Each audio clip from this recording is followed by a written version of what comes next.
waxaana ugu tilmaamaya boqor baa jiray boqoradii hore kamid ah boqorkaasi wuxuu lahaa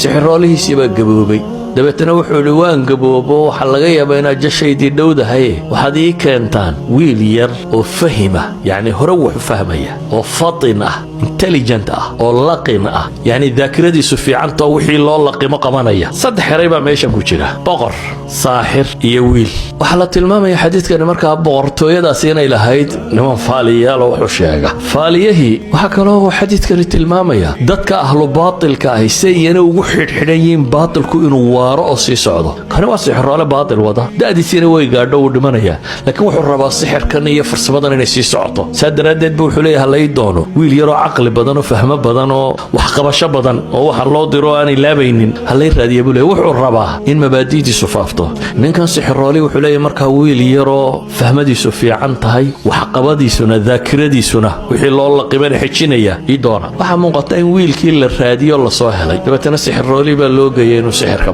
wiilkii dariskiisii sidii u soo qaadanaya sixroole ugu tagayay ayuu meel dhexe wuxuu ku arkay wadaad sawmaca ku jira mank wadaadadan intay bulshada iskaga tagaan raahibiinta noqdo iska cibaadaysta nin wadaadu sawmaca ku jira ninkiiba la fadhiistay ninkiiba wuxuu sheegay diin xaqa iyo tawxiid iyo buuga warrama ninkii dhallinyarada tawxiidkani uu la fiicnaaday iyo ninkani wuxuu ka warramayo xaggana dee daris iyo iskuul buu ku jiraa looga baahan yahay inuu si fiican u barto wuxuu sameeyey markuu gurigooda ka yimaadee uu ku sii socdo sixroolaha wuxuu la sii yara fadhiistaa wadaadka xoogaa buu ka dhigtaa dabeetana wuu dhaafaayo wuxuu tagaa sixroolisiyo uu ka soo dhigtaa markuu sixroolaha ka soo noqdo ee uu guriga ku sii socdana waa la sii fadhiistaa wadaadka waxoogaa kaluu ka sii akhristaa dabeetana gurigoodii buu tagaa sixroolihii baa wuxuu dareemay wiilku inay yar habhabsaamayo wakhtigii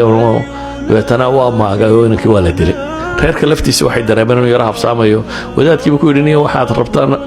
inaan waxaan dhegaystana waan doonayay dee sixirkii iyo gurigii labadiibana dhib baa ka jirta waa lay tumayaa wuxuu wadaadku ku yidhi sababtay doonaan wadaadadu markay sharxayaan ha u sharxaane markaad sixroolaha u tagtana waxaad tidhahdaa war guriga ku habsaamay reerkaa yara habsaamiyey marka aad guriga ku socotana qolada guriga waxaad ku tidhahdaa dariskii baa nala yara dheeraado sixroolihii ayaan maanta ku habsaamay wiilkii farsamadiisii buu samaystay dabeetana arrinkiisii buu iska watay wiilku durustiisii buu iska qaataa xagganna xaq baa loo dhigaa xaggan kalena baatilkaa loo dhigaa akhiiran wiilkiioo wixii uu baranayay baranaya ayaa magaaladii bahal baa ku soo baxay xadiiska qaarkood libaax bay ku sheegayaan dabeetana dadka cabsi geliyey wiilkii baa wuxuu yidhi haddaan kala ogaanayaa labadan madraso tawarkeedu sax yahay dabeetana intuu dhagax qaatay buu wuxuu yidhi ilaahay waxaan ku weydiisanayaa haddii wadaadkaasi waxa uu dhigayaa ay ka khayr badan yahin oo agtaada lagaga jecel yahay ninkaa kale sixrooli wuxuu sheegayo ilaa uu dhagaxayga yar ku dil daabadaas buu yidhi ilaahay buu u baryey dabeetana bahalkii buu dhagaxii ku dhuftay ilaahay waa ku dilay waa dhintay wadaadkii buu yimi oo arrinkii buu sheegay inta magaaladii waxa bajiyay bahal dabeetana saasaan yeelo ilaahay baan bariyo dhagaxaasaan ku dhufto waa dhintay wadaadkii inankii uu tashjiicay wuxuu yidhi wariyaa maanta adaa iga fadli badan waxaanan filayaa in lagu itixaami doono ibtilaa inuu soo gaadhi doono ibtilaagaasi maalintu kuu yimaado niyow hay sheegin waxay idhahdaan wadaadkani laba qadiyadood buu inanka u sheegay markan mid wuu tashjiiciyey qofka biniaadamkii markuu wax qabto ee wax saxa uu waliba qabto in loogu mahadnaqo lagu tashjiiciyaaba fiican qofka la qiro inuu waxa ka sameeyey Soomaaliya tiraahdo la shukr ala alwaajib sax maaha idan wadaadkani mar inankii uu dhiirigeliyay mar kale bay yiraahdaan tawaadu buu muujiy oo ah qof isla weyni ka muuqatay waxaanunba wax garanay intii kale waxba ogtiin yaana idinka weyno inta ku soo dhex jiray ma taagna bay leeyna tawaadu buu muujiy waa inaan yar ninku leeyahay maanta adaga mar saddexaad bay yiraahdaan wuxuu muujiyay dadka asxaabul xaq ah in dunida tan imtixaan ay ku maraan wiilkii ilaahay si dhab ugu xidhmo tawxiidkii iyo aqeedadii fiicnayda loo dhigay waa biya dhigeen sixirkii wixii waa biya dhigi waayeen markay tan biya dhigtay kadib wuxuu noqday nin dadka ilaahay u bariya oo ilaahay ducadiisa aqbalo qaar baa u yimaada indhala ilaahay buu u bariyaa ilaahay baa indha u bixiya qaar baa u yimaada xanuuna kala qaba ilaahay buu u bariyaa ilaahay baa caafimaadiya magaaladii way isu tilmaamtay wiilka yar hadduu kuu duceeyo ilaahay ducadiisa waa ku aqbalaya iyadoo arrinku halkaa marayo ayaa boqorka nimankii xaashiyadiisa ahaa dadkii ku wareegsanayeen la joogay mid ka mid ah ayaa indhabeelay wuxuu maqlay wiil yaroo dadka markuu u duceeyo indhuhu ay baxay hayaan dabeetana xoolo badan buu soo qaaday wiilkii buu yimi wuxuu yidhi waxaasoo xoolaa baan kuu sidaa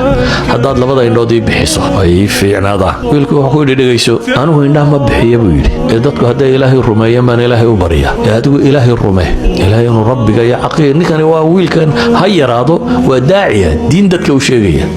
ilaahay rumeeyo aamin buu yidhi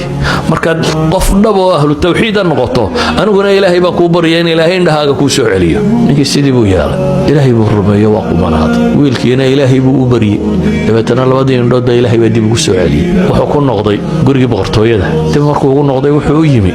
boqorkii baa yidhi waar indhaha ayaa kuu bixiyey boqorkani wuxuu sugayaa isagaa dadka rabbi u sheega jiray markaasuu yidhi rabbigay baa ii bixiyey awalaka rabbun hayri buu yidhi oo maydaan aniga ahayn baa kuu rabbiya mid kalaabaad rumaysan tahay rabbi wa rabbuka allah buu yidhi aniga rabbiga iyo adigaba ilaahay baa inoo wada rabbiya hooy dowladdii mashkilad cusub baa ku soo baxday wuxuu yidhi ninkan ha la caqaabo waa la toorjargareeyey dabeetana wiilkii buu sheegay wiilkii baa loo yeedhay wiilkii wuxuu ku yidhi ma wixii aan ku baray ma waxay gaadhay maanta inaad dadka indhaha ugu bixiso baalkii sixirka aan ku baray waran sixirna indha kuma bixin buu yidhi dadkan ilaahay baan u baryey rabbigood baan u baryey awalaka rabbun hayri oo adiguna ma rabbi aan aniga ahayn baad leedahay buu yidhi wiilkaaga kale wuxuu yidhi ilaahay baa noo rabbiya isna ha la toorjargareeya baa la yidhi oo wadaadkii buu sheegay waxaa la yidhi sartu meesha ka qurantay waa ninkan waddanka ninka fidmeeyey ee balada dhigay oo wadaadkan sawmacadash ku jira wadaadkan waxaa la weydiiyey ma ka noqonaysaa waxaanaad rumaysantay bise waa lagu dilaa wadaadku wuxuu yidhi ka noqon maayo hala dilay baa la yidhi god baa loo qoday miinshaar hagso ayaa halka laga saaray dabeetana labaa loo kala jeexa laga takhallus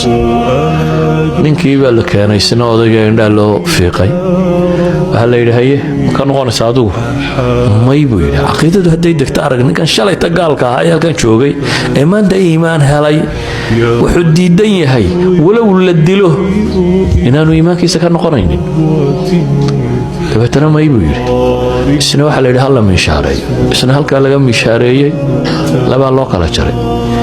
wiilkii bay soo gaadhay wiilka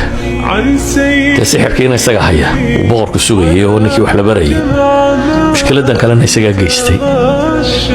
dabeetana wuxuu intuu niman ku daraybu wuxuu yidhi qaada waxaa geysaan buurta gebigeeda saara biqi doonaa markuu arko godkeeda waxaad tidhahdaan ama halkaasaa lagaa tuuraya ama ka noqo waxa kanaad wado way kaxeeyeen halkii bay geeyeen markii dacalkii la saaray ayuu ilaahay baryey kan ilaahay buu ku kalsoon yahay